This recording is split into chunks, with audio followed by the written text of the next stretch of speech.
Is Canada built on stolen Indigenous land? It's a phrase you hear more and more. It's definitely part of our public conversation now. Hmm. And yeah, it can bring up a lot of discomfort. Hmm. But here on the deep dive, well, our mission isn't really to shy away from the tough stuff. It's more about peeling back the layers, Hmm. giving you the full nuanced picture. That's exactly right. And for this deep dive, we've pulled together quite a stack of sources. We're looking at historical accounts, legal analyses, but also really powerful contemporary Indigenous voices, too. Right. Our goal here is to give you a comprehensive, sort of balanced understanding. It's about the history, the ongoing conversation around First Nations and land in Canada. We aren't here to tell you what to think, No. not at all, but to lay out the different perspectives, the specific historical context that, shapes this really vital debate. And we're doing it all to give you, our listener, a real shortcut, a way to get truly well-informed on something with such deep historical roots and, let's face it, huge modern-day relevance. Expect some surprising facts, maybe just enough humor to keep you hooked. This whole exploration is really for you. Mm-hmm. Okay, let's unpack this then. If we rewind way back, before European contact, First Nations peoples, like the Cree, the Haudenosaunee, the Plains Nations, they thrived here for thousands of years. Yeah, millennia. Their whole existence was just intrinsically linked to the land. I mean, it provided absolutely everything essential. Food, clothing, shelter. It was all right there. Yeah. Think about the Haudenosaunee, for instance. They built these relatively permanent villages, with longhouses, often led by powerful matriarchs, which is interesting in itself. Right. And they relied heavily on what they call the three sisters. That's corn, beans, and squash. A very sophisticated agricultural system. Totally. The men typically cleared the land, and the women handled the planting, the tending, the harvesting. And get this, when the land got exhausted after, say, a decade or so, they'd just relocate, clear new fields. It was sustainable. And that deep connection, it wasn't just practical, like for survival. It was woven right into their identity, their spirituality, their respect for nature. You see it in their oral stories, songs, dances, festivals, ceremonies. I mean, you mentioned the woodland First Nations hunters singing to a bear. That speaks volumes, doesn't it? It really does. It's such a striking contrast to the European practices that would eventually arrive. And remember, across what we now call Canada, First Nations had set up these really intricate trade routes, diverse communities, each with its own culture, customs, character. This was way back, like 500 BCE to 1000 CE. Wow. They definitely had their own conflicts, their own territorial shifts, sure, but their overall approach to land, it was just fundamentally different. Then you get the first Europeans showing it. Right, the Norse. Yeah, the Norse explorers, 11th century. L'Anse aux Meadows in Newfoundland. It was short-lived, that colony. It didn't last long. No. But it marked the very beginning of this European exploration that would, over centuries, radically change everything for Indigenous peoples. Their lives, their relationship with the land. Okay, so you have these established Indigenous nations, thriving cultures. How did the British Crown first interact with them? What was the initial dynamic? Well, up until the late 18th century, so for quite a while, the relationship was mainly based on commerce and military interests. Trade and defense, basically. Exactly. Think of someone like Sir William Jefferson. He led the Indian Department back then. His main job, keep the peace between the relatively few British soldiers and traders and the much, much more numerous and often well-armed First Nations. So he was like a diplomat, an intermediary. Very much so. He was crucial for securing lands for forts, making sure trade routes were open, organizing peace conferences. It really sounds less like a conquest at that stage. Yeah, more like a necessary partnership. They needed each other. Absolutely. The Crown needed Indigenous allies. For trade, like you said, for defense against rivals like the French or later the Americans, and simply to navigate these vast, unfamiliar territories. Makes sense. But then, by the 19th century, that dynamic, it shifts dramatically. A whole new British perspective emerges. It's rooted in this belief of, British cultural superiority. Ah, okay. Here it comes. Yeah. The goal became what they explicitly called civilizing the Indian. And this mindset, it led directly to policies. Policies pushed through the Indian Department that actively encouraged First Nations to abandon their traditional ways of life. So stop being nomadic or semi-nomadic, stop hunting and gathering in the same way. Right. Adopt agriculture, settle down, become farmers. The aim was assimilation, to absorb them into this larger British and Christian agrarian society. It wasn't just about sharing farming tips. It was about fundamentally changing who they were to fit a European model. And that shifts, that push for assimilation, that brings us right into this really key period, treaty making, which mostly happened between, what, 1871 and 1921? That's the main window for the numbered treaties, yes. And the Crown, they certainly had clear objectives. Right. They needed to fulfill requirements for land transfer, legally speaking, secure Canadian sovereignty over these huge territories, open up the land for settlement, for resource exploitation. And reduce potential conflict. Keep things orderly from their perspective. But, and this is so important for us to get, First Nations didn't just passively accept these treaties. They entered into them for their own, often very urgent reasons. Extremely urgent reasons. Many communities were reeling from devastating disease epidemics. Smallpox wiped out huge numbers. They were facing famine, starvation in some cases, and massive economic upheaval. Think about the buffalo herds on the prairies nearing extinction, the Hudson's Bay Company changing its whole way of operating. Their traditional economies were collapsing. So it wasn't a negotiation between equals, really. It was driven by desperation on one side and strategic goals on the other. That's a fair way to put it. And what's truly fascinating here, and something that causes problems down the line, is the sheer scale of the communication challenges during the signings. Right, you mentioned this earlier, language barriers. Huge language barriers. Imagine trying to translate complex legal concepts between totally different worldviews, different legal systems, different languages.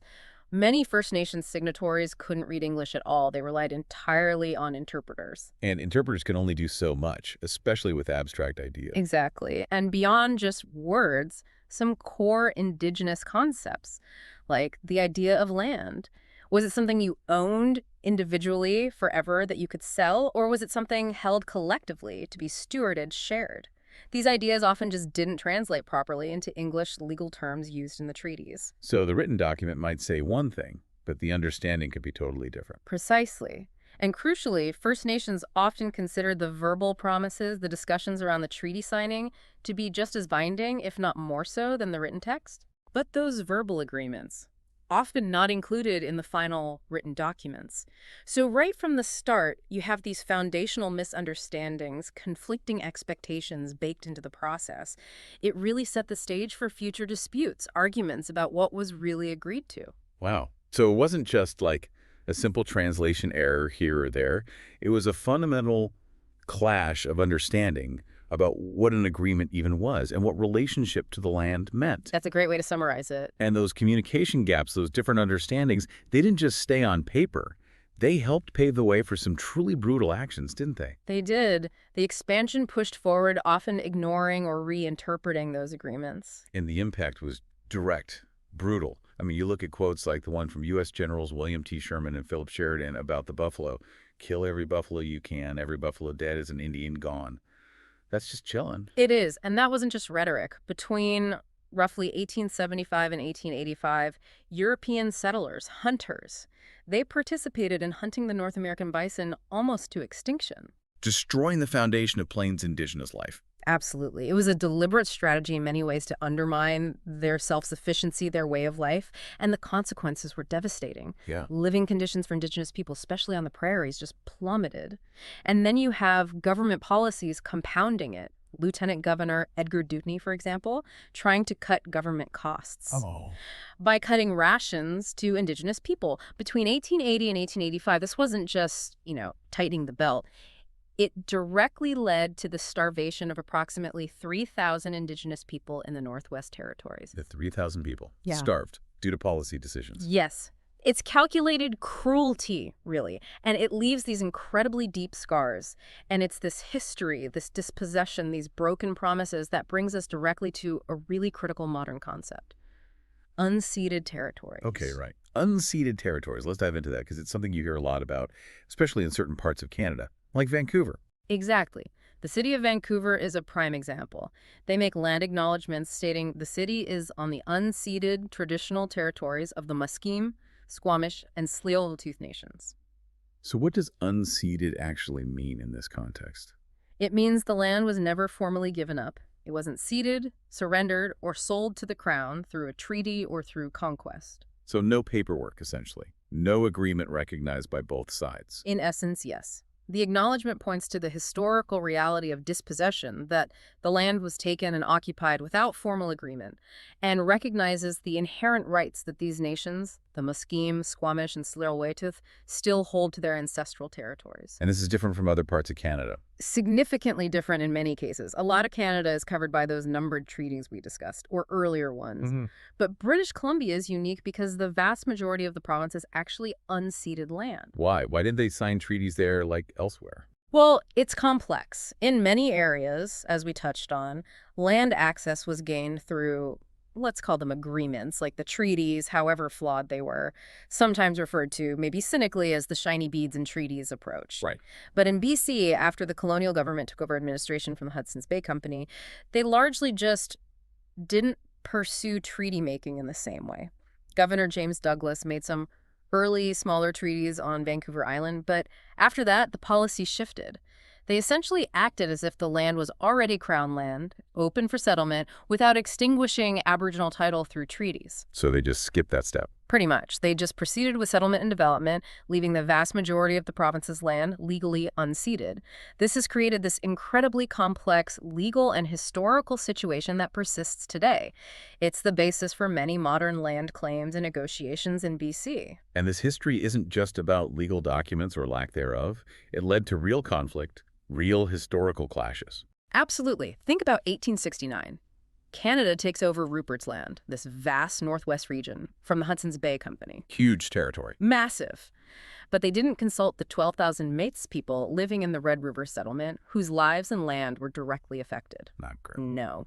It led directly to Louis Riel leading an armed uprising, seizing Fort Garry, forming a provisional government. The Red River Resistance. Exactly. And later, after a second rebellion in 1885, Riel was tried and executed for high treason. It's still a deeply contentious event in Canadian history. And it's not just Métis resistance. First Nations also played roles, sometimes allied with the Crown. That's a crucial point, too. During the War of 1812, for instance, First Nations groups like the Shawnee, led by the famous Chief Tecumseh, were vital allies. They supported British soldiers in defending Canada against an American invasion. So a complex history of both conflict and alliance. Very complex. These aren't just, footnotes in a history book. They're foundational stories about how land, power, identity, and sovereignty have clashed and intersected throughout Canada's formation. Okay, moving from direct conflict over land to perhaps more insidious methods of control. Let's talk about the forced assimilation policies. The scars from those run incredibly deep. They do, and the residential school system is probably the most stark, most painful example. Yeah. For over a century, Indigenous children were taken from their families, often forcibly, placed in these institutions run by churches and funded by the government. And the goal was? Explicitly to assimilate them, to erase their culture, their language, their spiritual beliefs. Children were severely punished just for speaking their own languages or practicing their traditional faiths. It's now widely recognized as cultural genocide. Yes, cultural genocide and ethnocide. And beyond the cultural devastation, the conditions were horrific. Widespread physical and sexual abuse, overcrowding, poor sanitation, really inadequate medical care. Leading to disease. Rampant disease. Tuberculosis was common. Death rates in some schools were shockingly high, up to 69% in the early years in some places. 69%. It's almost unimaginable. It is. The Canadian government issued a formal apology on June 11, 2008, to all former students. And there's been a commitment to address this legacy through things like the Truth and Reconciliation Commission. But the apology is one thing, the ongoing impact is another. Absolutely. And the trauma, sadly, didn't stop with residential schools. There was also the Sixties Scoop. Explain that. From roughly the 1950s into the 1980s, large numbers of Indigenous children were apprehended by child welfare services and placed in non-Indigenous foster or adoptive homes, sometimes even sent to families in other countries. So another generation removed from their culture, their families, their communities. Exactly. It wasn't just a change of address, it was a systematic severing of identity. The real insight here, the deliberate policy goal, was to break those cultural ties. Strip children of their language, traditions, community connections. And the long-term effects. Profound and ongoing. Carl Quinn, a survivor, put it starkly. We are recovering from the trauma that produces PTSD, post-traumatic stress disorder, addictions, suicides, and every other kind of ailment.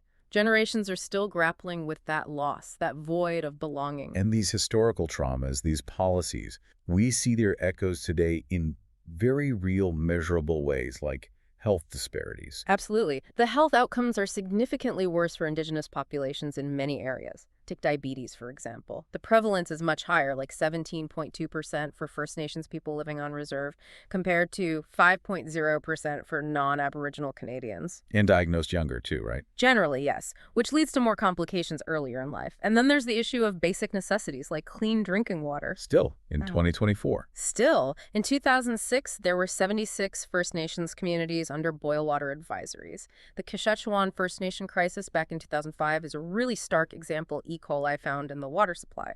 Why? A plugged chlorine injector, unqualified local operators, systemic failures. And part of the problem is this jurisdictional mess, right? Yeah. Who's responsible? Federal, provincial, on reserve, off reserve. Exactly. It's often described as a jurisdictional web, especially for services for Indigenous people living off reserve. Funding gaps are a huge issue. Back in 2003, data showed almost 90% of federal funding for Indigenous programs was spent on reserves, Leaving a huge population potentially underserved. It highlights a systemic problem in how services are funded and delivered, leaving many without adequate support. And perhaps one of the most tragic ongoing crises is that of missing and murdered Indigenous women, girls, and Two-Spirit people. Yeah. MMIWG2S. Yes, the statistics are just horrifying. Since 1980, Indigenous women and girls make up only about 4% of the female population in Canada, but they account for 16% of female murder victims and 12% of missing women cases. That's a huge overrepresentation. It translates to almost 1,200 Indigenous women and girls missing or murdered in just over 30 years, according to RCMP figures from a few years ago, though Indigenous groups say the number is likely much higher. And the risk level. Aboriginal women aged 25-44 are 5 times more likely than other women of the same age to die as a result of violence. And the tragic insight here is that this isn't random violence. It's often linked to systemic issues, sometimes connected to resource extraction projects in rural areas, environmental degradation that disrupts communities, the negative impacts of privatization or cuts to public services like healthcare, especially in remote locations. These factors can create situations of increased vulnerability. It points to deeply ingrained systemic problems that continue to put Indigenous women, girls, and Two-Spirit people at disproportionate risk. So we've covered a lot of heady history. Yeah. Broken promises, assimilation policies, ongoing disparities, which brings us right back to the core tension we started with. Right. That 2025 poll, a majority of Canadians rejecting the idea they live on stolen Indigenous lands, but at the same time, half of young students believing they do. Yeah. So how do we make sense of that divide? What does it all mean? Well, let's look at the arguments for why the land is considered stolen. Jennifer Lewitz from Pusqua Strategies makes a powerful point. She says the actual harm caused to First Nations by these historical actions, this dispossession, it far outweighs any offense or defensiveness non-Indigenous people might feel about using the word stolen. So focus on the impact, not the reaction to the word. Exactly. And Negon Sinclair, a columnist, he digs into the legal foundations. He points out that Canadian law itself is built on things like the Royal Proclamation of 1763, where the king essentially declared sovereignty, saying everything is mine, over lands Indigenous peoples had lived on for millennia. Claiming ownership based on discovery. Right. And even earlier than that, European legal concepts were underpinned by things called papal bulls decrees from the Pope, which basically asserted that non-Christian peoples didn't have valid claims to land or sovereignty.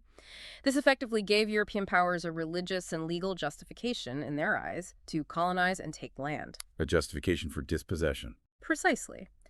So Sinclair argues, quite forcefully, that Canada has been and continues to be brutal with Indigenous peoples, and therefore the land is, in his words, clearly absolutely stolen. This perspective really emphasizes that the very legal framework Canada was built on was fundamentally flawed and unjust from an Indigenous standpoint right from the beginning. Okay, so that's a very strong case rooted in history, law, and the concept of fundamental injustice. But there is a counter-narrative we need to understand too, right? There is. Some sources argue differently. They put forward the idea that land cannot be stolen, only lost through conquest or failure to defend it. A more militaristic view of history. Somewhat. The argument goes that borders throughout history have always been drawn essentially in blood through power and conflict, not necessarily based on abstract morality. Okay. And they also point out, importantly, that pre-colonial Indigenous nations themselves engaged in warfare. They fought over territory, resources, trade routes, sometimes for what's described as natural militant ambition, similar to how other pre-modern cultures operated globally. So, The argument is that territorial change, even through conflict, is kind of a universal part of human history, not something unique to European colonization of Canada. That's the core of that perspective, yes. It suggests a different lens for viewing these historical events, perhaps implying a kind of historical inevitability, though that framing is itself highly contentious. Right. It brings us back to that discomfort Jennifer Lewitz mentioned. How do people grapple with this history today? That discomfort is key. Some voices argue that acknowledging the past, the injustice, requires sitting with that discomfort, moving beyond denial or defensiveness. But does acknowledging historical wrongs mean personal guilt for people today? That's a really important distinction many people make. The argument is often that recognizing historical injustice is not the same as assigning personal guilt to individuals living now for things that happened centuries ago. You can recognize that, yes, bad shit went down, as one source put it rather bluntly, during Canada's formation. You can advocate for the government to take responsibility to address those historical injustices and their ongoing legacies. Without feeling personally responsible for, say, signing a treaty in 1880. Exactly. It shifts the focus from individual guilt towards collective responsibility for understanding the past and shaping a better future. Okay, that distinction is helpful. Now let's get back into the legal weeds a bit, because the debate also plays out in legal arguments today. It absolutely does. Some sources argue against concepts like native title or aboriginal title today. They say granting it now isn't upholding some pre-existing historical legal right that was recognized back then in European law. Instead, they claim it's creating a novel, unequal privilege. Right. The argument there is basically, if you apply the specific European legal standards of the time, Aboriginal title, as we understand it now, wasn't formally recognized then. So recognizing it today through court decisions or modern treaties feels to them like creating a new right, a special status, rather than affirming an old one. But what's the counter-argument to that? Especially thinking about treaties as living documents. Well, the counter is strong. It emphasizes that treaties aren't just dusty historical artifacts. They are living documents, foundational agreements between nations that continue to be interpreted and enforced by courts today. Gotcha. And proponents point to historical examples, like back in the 1800s, British settlers being promised free land in Ontario that actually turned out to be established First Nations territories, like the Grand River Tract belonging to the Haudenosaunee land that had been recognized in some form as Indigenous territory even then. So the idea of pre-existing Indigenous rights isn't entirely new. Not at all. And this is where the concept of unceded land, especially in BC, becomes so legally significant again. Because the land wasn't legally purchased or surrendered through treaty, Right. the argument is that Aboriginal title was never extinguished. According to some interpretations of Canadian law and affirmed by court decisions, it means First Nations may still hold underlying title. And the Supreme Court has weighed in on this. Yes. The Supreme Court of Canada has clarified things significantly. They've established tests for proving Aboriginal title requiring proof of continuous and exclusive occupation and use of land before the assertion of Crown sovereignty. Where title is proven, it grants the Indigenous group the right to use, control, and manage the land and enjoy its economic benefits. This is a much stronger right than just the duty to consult. The duty to consult. That's what we usually hear about with development projects. Often, yes. The Canadian government has a constitutional duty to consult, and where appropriate accommodate Indigenous peoples when its decisions might adversely impact potential or established Aboriginal or treaty rights. However, this duty has been described by critics as imperfect, and it doesn't always guarantee that Indigenous concerns will stop a project. Aboriginal title lands offer a much stronger level of control and require consent. So it's a complex legal landscape with different levels of rights and recognition. Extremely complex and constantly evolving through court cases and negotiations. Okay, so with all this history, the legal fights, the ongoing issues, what are the actual path forward being discussed? What does reconciliation, self-determination look like on the ground? Well, one prominent movement you hear a lot about today is land back. Land back, what does that mean exactly? Is it literal? It can mean different things to different people. For someone like Isaac Murdoch, an artist and storyteller, land back is people returning back and finding their place in those systems of life. That sounds more like cultural resurgence, reconnecting with traditional practices and the land itself. Okay, less about legal title, more about relationship. For him, perhaps, but for others, like journalist Jesse Wente, it's very much about the decision-making power. It's about self-determination for our peoples here. He says that should include some access to the territories and resources in a more equitable fashion, and for us to have control over how that actually looks. So definitely about control, sovereignty, sharing in the wealth generated from the land. It's clearly not just one simple thing. Not at all. It encompasses legal, political, economic, cultural, and spiritual dimensions. So how does the government respond to these kinds of demands, especially when they're so multifaceted? Well, the official Government of Canada approach is guided by 10 principles developed in recent years to frame the relationship with Indigenous peoples. What are the key ones? They emphasize things like recognizing the right to self-determination, framing reconciliation as a fundamental purpose of Section 35 of the Constitution Act, 1982, that's the section recognizing Aboriginal and treaty rights, upholding the honor of the Crown, aiming to secure free, prior, and informed consent, FPIC, for actions impacting Indigenous peoples and their rights, and establishing a renewed fiscal relationship. Free, prior, and informed consent. That sounds significant. It is, although implementing it consistently remains a challenge. And on the fiscal side, federal funding has increased significantly. It went from around $11 billion in 2015 to a budgeted $32 billion in 2024, though actual spending is apparently closer to $40 billion now. That's a big jump. It is. But it's really important to understand why. A lot of these increases aren't just discretionary spending. They're often driven by court decisions, specific claim settlements, or legally binding agreements where the courts have found the Crown failed to meet its constitutional or treaty obligations in areas like education, healthcare, or child welfare. So catching up on past failures in a way. In many cases, yes. Making up for historical underfunding and neglect mandated by law. And despite these principles and funding increases, we still see major tensions and confrontations playing out. Definitely. History isn't that far behind us. Think back to the 2010 Vancouver Winter Olympics. There was a vocal "No Olympics on Stolen Native Land" campaign. I remember that. Protests. Yeah, activists blocked the Olympic spirit train. They disrupted the Olympic torch relay in places, forcing organizers to reroute. It brought the issue of unceded territory right onto the international stage. And even more intensely, the Oka crisis. Oka, back in 1990 in Quebec, that was a flashpoint. A group of Mohawks from Knessetaq set up a roadblock to stop a golf course expansion onto land they considered sacred, including a burial ground. And it escalated badly. It escalated into a 78-day armed standoff. It tragically resulted in the death of a police officer, Corporal Marcel Amé. It involved the Quebec Provincial Police and eventually the Canadian Armed Forces. It was a really stark moment, highlighting unresolved land issues and Indigenous rights assertions. These aren't just historical footnotes. They show how deep these issues run and how quickly they can ignite. Absolutely. And the complexities continue right into contemporary politics, even with Indigenous leadership in government. How so?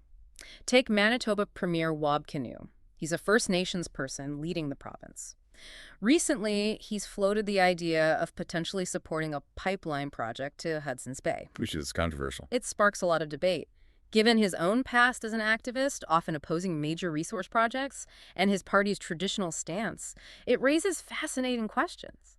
How does he, as an Indigenous premier, navigate the duty to consult and seek consent from other First Nations while also balancing the economic interests of the province? Right. It shows there aren't easy answers, even within Indigenous communities or leadership, about the best path forward for resource development and land rights. Exactly. It underscores just how nuanced and challenging these conversations remain, even when Indigenous people are in positions of power. So given all this complexity, what's the takeaway for Canadians, including maybe new immigrants who are just learning about this history? Education is absolutely key. Understanding this full picture of the history, the treaties, the policies, the ongoing impacts, the different perspectives is crucial. It helps prevent people from just adopting stereotypes or simplistic narratives. It's like learning about other difficult histories, right? Like how societies remember events like the Holocaust, not to assign blame today, but to understand how it happened and ensure never again. That's a powerful parallel. It's about understanding the past to build a better future. There are resources out there, too. You can explore something like the Native Land Digital Map online, native-land.ca. It helps you see the traditional territories, languages, and treaties related to the specific land you live on. That's a great practical suggestion. And maybe even reframing something like Canada Day. It was officially called Dominion Day until 1982. Perhaps think of it less as just a celebration and more as a guided learning journey. a chance to include those other perspectives, to understand how different groups with very different connections to this country and its history might feel about that day. Okay, so as we wrap up this deep dive, it feels like the main takeaway is complexity. The idea of stolen land isn't simple. Not at all. It's deeply rooted in very specific historical actions, broken treaties, assimilation policies, ongoing systemic problems.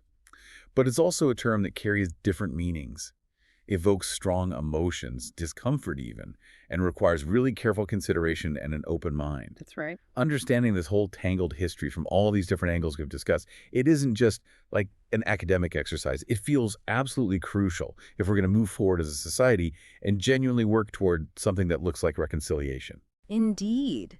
And maybe for you, our listener, here's a final thought to chew on.